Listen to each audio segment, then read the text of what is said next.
अस्सलाम वालेकुम students, welcome back to the learning point students. आज जो हम फाइलम डिस्कस करेंगे वो है फाइलम नाइडेरिया। फाइलम नाइडेरिया, इसको पहले सबसे बार हम नाइडेरिया क्यों कहते हैं।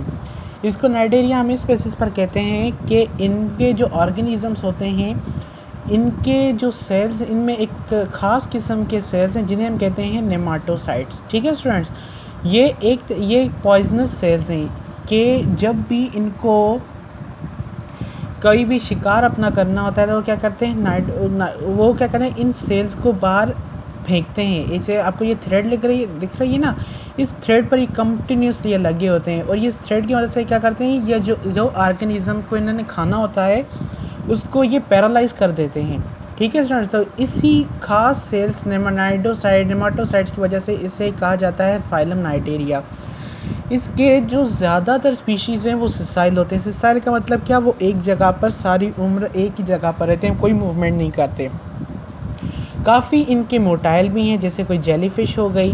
काफ़ी इनके कॉलोनियल है, मतलब क्या कॉलोनीज़ बना कर रहते हैं, मतलब क्या 1 2 3 4 5 6 ऐसे काफ़ी एक साथ रहेंगे कॉलोनियल फार्म में, उसे क्या कहते हैं, ओबलिया।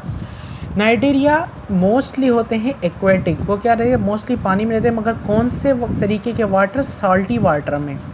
और कुछ तरीके के ऐसे होते हैं जो फाइंड किस में होते हैं, फ्रेश वाटर में। इनकी जो साइज़ होती है वो माइक्रोस्कोपिक से लेकर 2 मीटर्स तक हो सकती है। इनमें होती है रेडियल सिमेट्री, मतलब क्या, अगर आप इनको किसी भी प्लेन में कट करेंगे, इस तरीके में क्या, इस प्लेन में क्या, इस प्लेन में क्या, तो जो आफ्टर डिवाइडिंग जो हमारे पास ऑर्गेनिज्म बनेगा वो सारे डायरेक्शन से इक्वल होगा। फॉर एग्जांपल आपने यहाँ से कट किया, देखें इस जगह पर भी इक्वल स्पेस है, इस जगह पर भी इक्वल स्पेस है, इस जगह पर भी इक्वल स्पेस है और इस जगह पर भी इक्वल स्पेस है। इस तरीके की सिमेट्री को हम क्या कहते थे, रेडियल सिमेट्री। इनमें रेडियल सिमेट्री है। इनमें ये डिप्लोप्लास्टिक ऑर्गेनिज्म से, मतलब क्या, इनमें एक होती है एक्टोडर्म, दूसरी होती है एंडोडर्म, और इनके बीच जो अंदर का मटेरियल वो जेली लाइक सब्सटेंस होता है जिसे हम कहते हैं मीजोग्लिया। इनके अंदर गैस्ट्रोवास्कुलर कैविटी है, और मतलब क्या, इनके अंदर एक ही ओपनिंग है जिसे हम कहते हैं माउथ में होते हैं टेंटिकल, जो मैंने आपको पहले ही बता दिए थे। टेंटिकल्स, ये जो थ्रेड लाइक स्ट्रक्चर जिसमें नाइडोसाइट्स नेमाटोसाइट्स लगे हुए हैं, ये क्या करेंगे, मतलब जब एक ऑर्गेनिज्म है, इसके क्या करेगा कि अपने अंदर से ये थ्रेड लाइक प्रोजेक्शन निकालेगा, स्टिंग करके पैरालाइज करके ऑर्गेनिज्म को ये अंदर इसी सेम ओपनिंग माउथ से अंदर लेकर जाएगा। फिर जब ये खा लेगा उस ऑर्गेनिज्म को, जो रिमेनिंग वेस्ट होगा ना, वो सेम इसी माउथ से बाहर निकालेगा। मतलब क्या, इसके अंदर एक सिंगल ओपनिंग है माउथ की, मतलब कोई भी एनस नहीं है, एक सिंगल ओपनिंग वाले सेल्स हैं।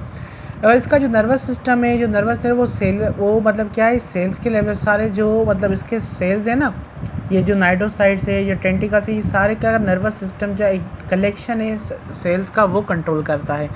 उसके अलावा एक इसमें ख़ास चीज़ होती है कि इनमें जो रिप्रोडक्शन होती है वो 2 तरीके की होती है। एक होती है बडिंग के थ्रू, मतलब क्या, एक ऑर्गेनिज्म है, उसमें से एक प्रोजेक्शन निकली इस तरीके से, इसे हम कहते हैं बड। जैसे ये बड फुल्ली डेवलप हो जाएगी तो यह क्या करेगा, बॉडी से अलग होकर एक अलग सा एक ऑर्गेनिज्म बना देगा। उसके अलावा सेक्शुअल रिप्रोडक्शन बाय गैमेट्स, मतलब क्या, मेल का स्पर्म और फीमेल का गैमेट।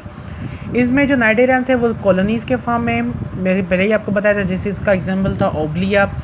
और इसके एक एक सिंगल मेंबर को हम क्या कहते हैं, ज़ोइड्स कहते हैं। ज़ोइड्स 2 तरीके के होते हैं, एक होते हैं न्यूट्रिशन से रिलेटेड, एक होते हैं रिप्रोडक्टिव।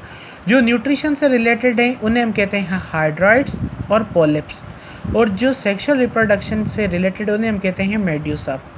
उसके अलावा इनमें एक होती है एडेप्टेशन होती है कि इनमें एक और जो ऑर्गेनिज्म है वो जो, मतलब दोनों जो मेड्यूसा हैं और हाइड्रॉइड्स हैं, वो दोनों एक ही ऑर्गेनिज्म्स में प्रेजेंट होगी। मतलब क्या, मतलब एक क्या करेगा, उसमें एक चीज़ करेगी, उसको फीडिंग करवाएगी, एक चीज़ क्या करेगी, उसको रिप्रोडक्शन में हेल्प करवाएगी। तो मतलब अगर एक ही बॉडी में ज़ोइड्स भी हों और उसके अलावा जो उसके डिफरेंट, मतलब जो आप मेड्यूसा भी हों, तो इस चीज़ को हम कहते हैं पॉलीमॉर्फिज्म।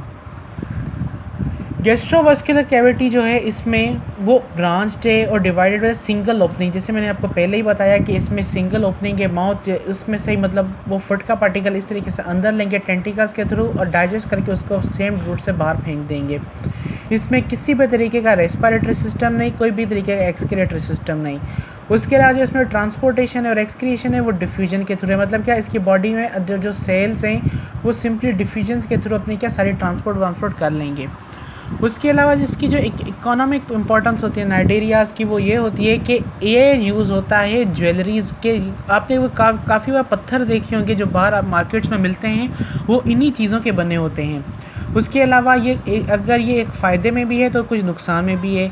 जो लार्ज जेली फ़िश है तो वो उससे भी ज़्यादा डेंजरस है। क्यों? क्योंकि काफ़ी बार ये क्या करते हैं, जो हमारे जो मछुआरे होते हैं, जो मछली पकड़ते हैं या जो सी का सफ़र करते हैं, उनको ये काफ़ी बार क्या करती है, स्टिंग कर देती है, जहर अपना इंजेक्ट कर देती है, तो उनकी काफ़ी अलबत्ता मौत भी हो जाती है। कोरल वही था, ज्वेलरी पत्थरों वत्थरों में काम आएगा। और किस चीज़ से बनाता है? कैल्शियम कार्बोनेट से। उसके अलावा एक इसमें ये भी एक चीज़ थी, तो इसमें एक फैक्ट होता है जिसे हम कहते हैं अल्टरनेशन ऑफ जनरेशन।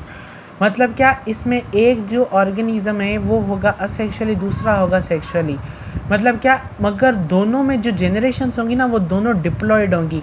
उसके अलावा जो 2 जनरेशन्स हैं उनमें जो एक जनरेशन होगी वो फ्री लिविंग होगी, मतलब वो क्या फ्रीली मूव कर सकेगी थ्रू आउट द वाटर।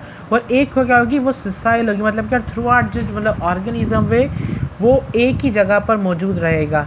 इस हिसाब से इस जो फैक्ट है, ये सारा प्रोसेस हम कहते हैं अल्टरनेशन ऑफ जनरेशन। मगर इसमें आपको पता है साइंस है तो एक्सेप्शनल केसेस होंगे ही होंगे। तो इसमें एक तरीके का एक्सेप्शनल केस है जिसे हम कहते हैं हाइड्रा, जो अल्टरनेशन ऑफ जनरेशन शो नहीं करता। तो स्टूडेंट्स, यही था आज की लेक्चर वीडियो। आपको आई होप आपको पसंद आई। तो इसे लाइक करें, शेयर करें, सब्सक्राइब करें। नेक्स्ट वीडियो लेक्चर में हम डिस्कस करेंगे फाइलम प्लेटी एलिमेंट्स। तब तक के लिए अल्लाह हाफिज़।